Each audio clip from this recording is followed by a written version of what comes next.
दोस्तों नमस्ते। कक्षा 10वीं का अगला पाठ्यक्रम का जो पाठ है वो है नागार्जुन जी का ये है दंतुरित मुस्कान।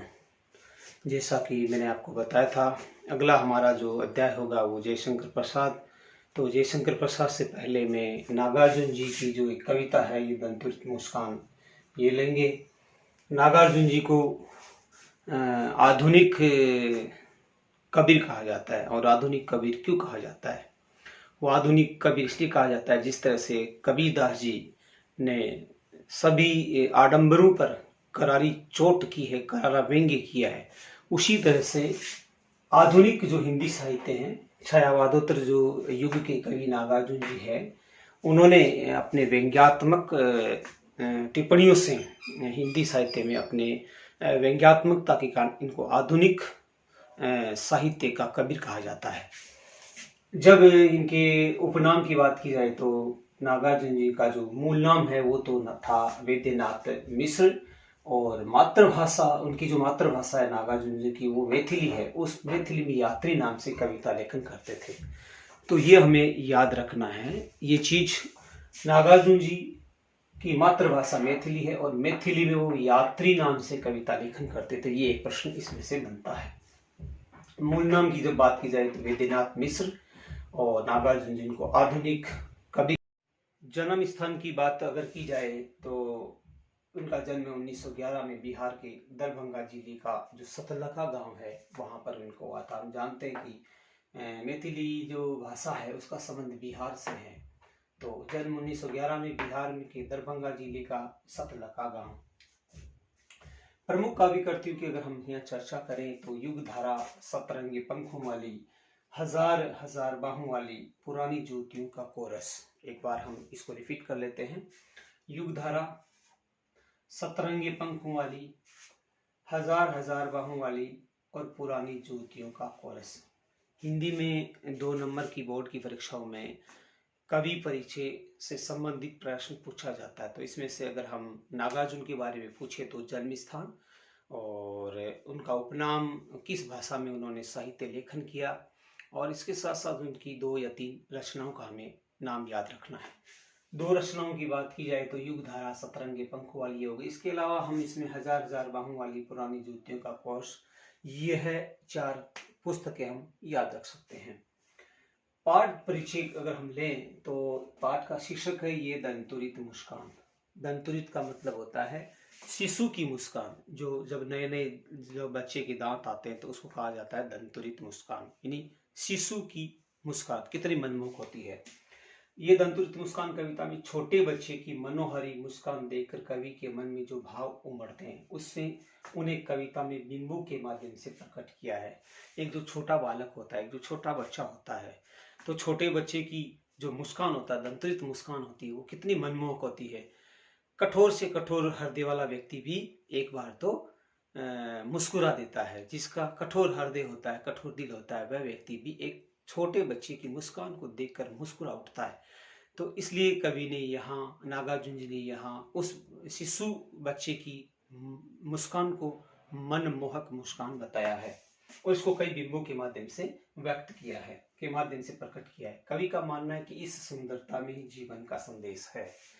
यानी हम अगर इस जीवन में आए हैं तो हमारे जीवन का उद्देश्य क्या है? हमारे जीवन का उद्देश्य कि हम हमेशा मुस्कुराते रहें, दूसरों को प्रशंसित, अपनी मुस्कान से दूसरों को आनंदित करते रहें, दूसरों के जीवन में खुशियों को हम बांटते रहें। यही बालक की मुस्कान का एक संदेश होता है। हम मुस्कुराएं तो जीवन में दूसरे लोगों के चेहरे पर भी हम मुस्कुराहट फैलाएं। तो ये इस तरह से, एक तरह से देखा जाए तो कवि का मानना है कि सुंदरता में जीवन का संदेश है। इस सुंदरता की व्याप्ति ऐसी है, फैलाव, व्याप्ति का मतलब होता है फैलाव, कि कठोर से कठोर मन कि जब छोटा बच्चा मुस्कुराता है और घर में एक बहुत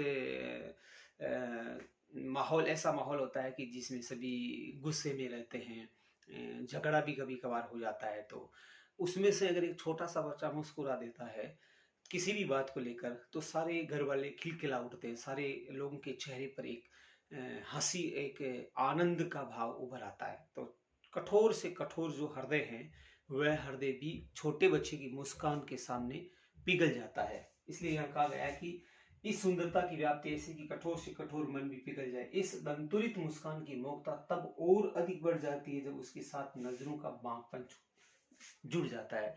जब छोटा बच्चा कनखियों से जब छोटा बच्चा मुस्कुराकर कनखियों से देखता है, यानी तिरछी नजरों से जब वह देखता है, तो उस मुस्कान की मोहकता और 1000 गुना बढ़ जाती है। तो इस तरह से इसमें एक छोटा जो बच्चा है, उस छोटे बच्चे की, शिशु जो बच्चा है, उसकी जो मुस्कान है वो कितनी मनमोहक होती है और वो कितनी प्रभावशाली होती है। उस संसार की सुंदरता इसी मुस्कान में व्याप्त है। यही इस पाठ का मूल सार है। अब हम इस पाठ का की जो व्याख्या है वो व्याख्या करेंगे।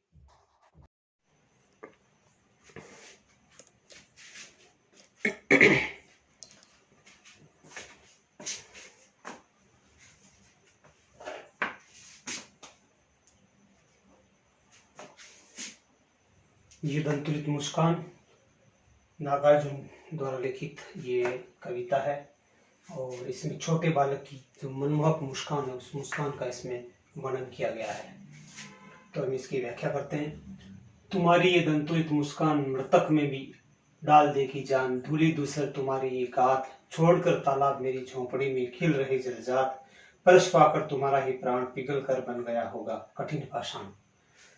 नागार्जुन जी कई दिनों तक घर से बाहर रहे और जो वापिस घर आए कई दिनों के बाद में, तो उनके घर में एक छोटा सा जो बालक था, उस बालक को देखकर, शिशु बालक को देखकर वो कहते हैं कि हे बालक, तुम्हारी ये दंतुरित मुस्कान, तुम्हारी ये जो दूध मुहे जो दांत है, दंतुरित शिशु बालक की मुस्कान के बारे में कहा गया है, मृतक में भी डाल देगी जान। मरा हुआ जो व्यक्ति उसमें भी प्राणों का संचार करने वाली है। अर्थात एक बालक जो शिशु बालक होता है, उस बालक की मुस्कान में ऐसी मोहकता होती है कि बेजान से बेजान व्यक्ति, निर्जीव से निर्जीव व्यक्ति भी सजीव हो जाए।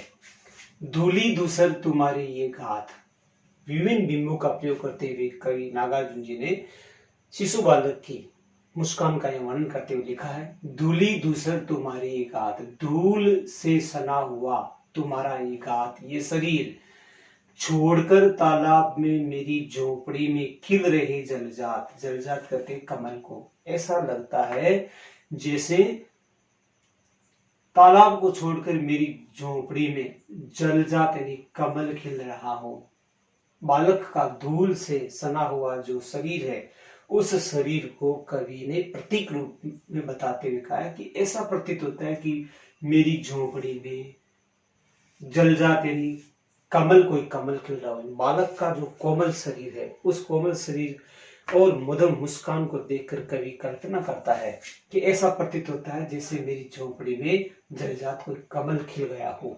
धूली दूसर तुम्हारी गात, छोड़कर तालाब को छोड़कर मेरी झोपड़ी में कोई कमल खिल रहा हो। यह उस शिशु बालक के लिए कहा गया है। परस पाकर तुम्हारा ही प्राण पिघल कर बन गया होगा कठिन पाषाण। तुम्हारी मनमोहक मुस्कान ऐसी है कि वो कठिन से कठिन पाषाण, पाषाण का मतलब है पत्थर, पत्थर दिल हृदय भी पिघल जाए, पिघल कर बन गया कठिन पाषाण।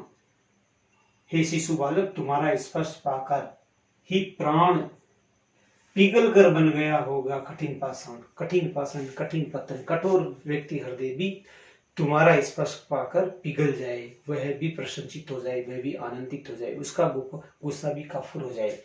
छू गया तुमसे कि झरने लगे शेफालिका के फूल, बांस था कि बबूल। यह प्रश्नवाचक चिन्ह है।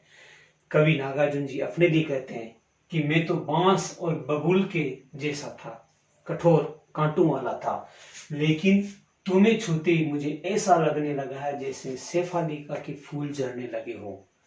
यानी बालक का स्पर्श प्राप्त करते ही नागार्जुन जी का, जो नागार्जुन कवि नागार्जुन जी है, उस नागार्जुन जी का जो हृदय वो परिवर्तित हो गया। कोमल घात, उसका जो कोमल शरीर है, उस कोमल शरीर को और मधुर मुस्कान को देखकर कवि कहता है कि तुम्हारा स्पर्श पाते ऐसा प्रतीत होने लगा है जैसे मेरा हृदय पिघल गया हो। तुम मुझे पाए नहीं पहचान, तुम मुझे पहचान नहीं पाए हो, मैं तुम्हारे लिए अजनबी हूँ, क्योंकि मैं कई दिनों बाद में घर लौटा हूँ। और इसके कारण वह शिशु बालक लेखक को, कवि को पहचान नहीं पाता। इसलिए कवि कहता है, नागार्जुन जी कहते हैं कि तुम मुझे शायद पहचान नहीं पाए हो, देखते रहो एनिमेस। एनिमेस का मतलब होता है लगातार, बिना पलकों के झपकाए। तुम मुझे लगातार इसलिए देख रहे हो, एकटक इसलिए देख रहे हो, मुझे लगता है कि तुम मुझे पहचान नहीं पाए हो। थक गए हो या थक गए हो कहीं, आंख लूं मैं फेर, अगर तुम मुझे लगातार देखते हुए थक गए हो तो मैं ही आंखें फेर लेता हूं, अर्थात मैं तुम्हारे लिए अजनबी हूं। क्या हुआ यदि हो सके परिचित न पहली बार। उस शिशु बालक को नागार्जुन जी पहली बार उसको देखते हैं, उसकी उनकी मुलाकात होती है। इसलिए वो कहते हैं कि क्या हुआ यदि हम एक दूसरे से परिचित नहीं हो पाए तो, यदि तुम्हारी मां न माध्यम बनी होती आज, और उस शिशु बालक और लेखक कवि के बीच में उन दोनों के परिचय का माध्यम उस शिशु बालक की मां बनी। इसलिए कवि कहता है, यदि तुम्हारी मां मीडिएटर नहीं होती, माध्यम नहीं बनी होती, तो आज मैं न सकता देख और मैं न पाता पहचान, न तो मैं तुम्हें देख सकता और नहीं तुम्हें जान पाता। हम दोनों की जान पहचान कराने का माध्यम तुम्हारी मां बनी है, मैं धन्य हूं। तुम्हारी ये दंतुरित मुस्कान, यानी मैं दंतुरित मुस्कान जान नहीं पाता, देख नहीं पाता अगर तुम्हारी मां माध्यम नहीं बनी होती। धन्य तुम भी धन्य हो, मां भी तुम्हारी धन्य और तुम्हारी मां भी धन्य है। तुम इसलिए धन्य कि तुम्हारी मनमोहक मुस्कान देखने का मुझे सौभाग्य मिला, इसलिए तुम भी धन्य हो। तुम्हारी मां इसलिए धन्य कि उसने तुम्हें वात्सल्य दिया, प्रेम दिया। यद्यपि मैं तो इतर रहा, मैं तो दूर रहा, चीर प्रवासी में इतर में अन्य, मैं तो कई दिनों तक प्रवासी के रूप में रहा, मैं दूसरी जगह रहा, लेकिन तुम्हारी माँ को मैं धन्यवाद देता हूँ कि उसने तुम्हारा लालन पालन किया, तुम्हें वात्सल्य दिया, तुम्हें प्रेम दिया। इस अतिथि से प्रिय तुम्हारा क्या रहा संपर्क। लेखक कवि नागार्जुन जी अपने आप को अतिथि कहते, क्योंकि कई दिनों बाद वो घर आए थे और वो ज्यादातर समय अपने घर से बाहर ही रहते थे। इसीलिए वो कहते हैं कि मैं तो अतिथि के जैसा हूँ, से प्रिय तुम्हारा क्या रहा संपर्क। हे शिशु बालक, हे बालक, तुम्हारा और मेरा तो संपर्क ही नहीं हो पाया, क्योंकि मैं तो तुम्हारे लिए अजनबी हूँ, एक अतिथि के समान हूँ। अंगुलियां मां की कराती रही है मधुपर्क। मधुपर्क कहते हैं शहद को, घी को, जो पंच तत्व होते हैं उनको मधुपर्क कहा जाता है। और यहाँ मधुपर्क कहा गया है माता के वात्सल्य को, शिशु बालक की माता के वात्सल्य को मधुपर्क कहा गया है। अंगुलियां मां की कराती रही है मधुपर्क, तुम्हारी जो माता है उस माता ने तुम्हें प्रेम दिया है, वात्सल्य दिया है। यहाँ मधुपर्क का मतलब है वात्सल्य। यद्यपि मधुपर्क का मतलब 5 प्रकार के जो तत्व होते हैं, घी, शक्कर और शहद, इस तरह से 5 प्रकार के जो पदार्थों से मिलकर मधुपर्क होता है उसको कहा जाता है। लेकिन यह मधुपर्क माता के वात्सल्य के लिए कहा गया है कि तुम्हारी माता का वात्सल्य प्रेम तुम्हारी माता ने तुम्हें दिया है, तुम्हें चलना सिखाया है। देखते तुम इधर कन की मार, तुम तिरछी नजरों से मुझे जो देख रहे हो, कन की मार कर जो देख रहे हो, और होती जब की आंखें चार, और तुम्हारी और मेरी आंखों का जो संपर्क हो रहा है, आंखें चार होना, आपस में प्रेम होना, और होती जब की आंखें चार, हम दोनों का जो परिचय हुआ है, ये परिचय तुम्हारी माता ने करवाया है। तुम्हारी दंतुरित मुस्कान मुझे लगती बड़ी छविमान, और जब तुम तिरछी नजरों से मुझे देखते हो तो तुम्हारी ये तिरछी नजरों का जो बांकपन है और उसमें तुम्हारी ये शिशु जो मुस्कान है मुझे बहुत ही सुंदर लगती है, छविमान लगती है। तो इस तरह से इसमें नागार्जुन जी ने इस पाठ का शीर्षक है ये दंतुरित मुस्कान। अपने ही बच्चे की जो दंतुरित मुस्कान है, एक छोटे शिशु जो बालक होते हैं उस बालक की जो मुस्कान है वो कितनी मनमोहक और प्रभावशाली होती है, वो पाषाण हृदय को भी कोमल बना देती है, उसको भी पिघला देती है। तो उसका इसमें कवि ने वर्णन किया है। संभवतः आपको वीडियो अच्छा लगा होगा। अगर आपको अच्छा लगा है तो लाइक और सब्सक्राइब करें, और भी मैं वीडियो मेरे यूट्यूब चैनल पर डालता रहूँगा। आप लगातार मेरे जो यूट्यूब चैनल है उसको देखते रहें, वीडियो देखते रहें। धन्यवाद, नमस्ते।